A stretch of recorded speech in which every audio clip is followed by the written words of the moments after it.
Hi viewers, welcome to Kalyanima vlogs.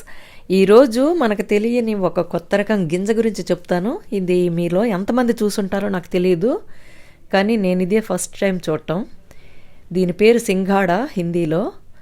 ఇంగ్లీష్లో water chestnut అంటారు. ఇది చెరువుల్లో పండుతుంది.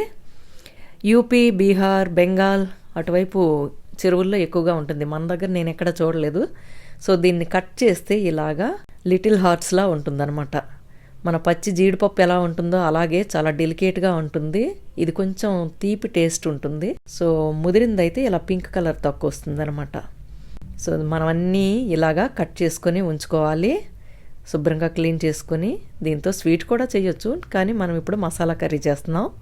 దీనికి కావాల్సిన పదార్థాలు: కరివేపాకు రెమ్మ, ఒక టమాటో, చిన్న అల్లం ముక్క, కొన్ని వెల్లుల్లి రెక్కలు, ఉల్లిపాయలు, 2 పచ్చిమిరపకాయలు, కొంచెం పసుపు, ఉప్పు, కారం, కొంచెం మసాలా పొడి.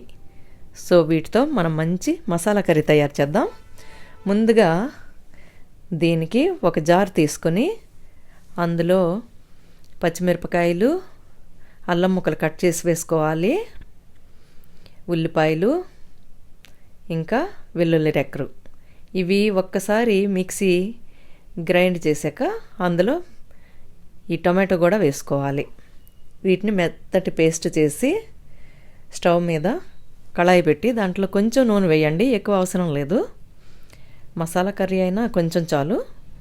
దాంట్లో ఒక్క చిటికెడు జీలకర్ర వేసుకొని అది వేగిన తర్వాత కావాలంటే ఆవాలు కూడా వేసుకోవచ్చు, వేయకపోయినా పర్వాలేదు.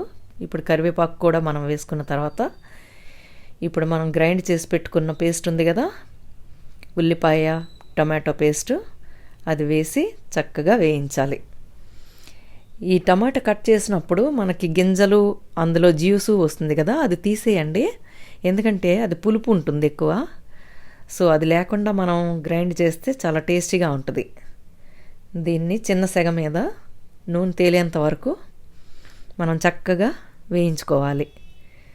కాసేపు మూత పెట్టేస్తే మాడిపోకుండా అది ఉడుకుతుందన్నమాట. సో ఇప్పుడు నీరంతా ఎగిరిపోయింది. దీంట్లో ఇప్పుడు మనం ఆ గింజలవి కూడా వేసుకోవచ్చు. ముందుగా ఈ మసాలాలన్నీ వేయాలి. ఒకసారి బాగా కలుపుకున్న తర్వాత ఇంకా నీరు వదులుతుంది కదా, కంప్లీట్గా డ్రై అయిపోయింది. ఇప్పుడు మనం గింజలు వేసుకోవాలి. ఇవి చూడండి ఎంత ఈజీగా కట్ అయిపోతున్నాయో, విరిగిపోతాయి అన్నమాట. నేను కావాలని మొత్తం గింజలుగా ఉంచాను, కట్ చేసి జాగ్రత్తగా కట్ చేశాను. లిటిల్ హార్ట్స్లా చూడడానికి బాగున్నాయి కదా అని. సో ఈ కర్రీ మనం అన్నంతోనే తినొచ్చు, చపాతీలతో కూడా తినొచ్చు. కొంచెం నీళ్ళు వేయండి. ఇవి ఎందుకంటే నీటిలో పెరిగిన గింజలు కదా, ఫుల్గా నీరు ఉంటుంది దీంట్లోని.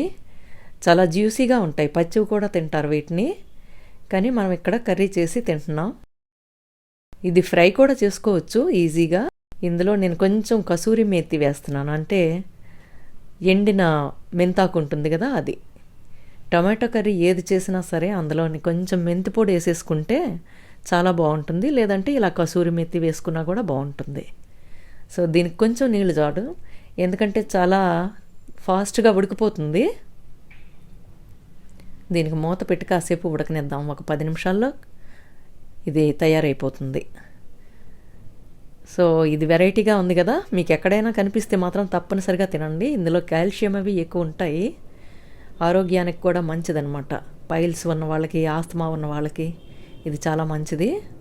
సో ఎప్పుడైనా ఇలా కొత్తగా గింజలు కనిపించినప్పుడు మనం కమలాల గింజలు తింటున్నాం కదా, అలాగే ఇది కూడాను. సో మీకు ఈ వీడియో నచ్చితే లైక్ చేయండి, షేర్ చేయండి, సబ్స్క్రైబ్ చేసుకోండి.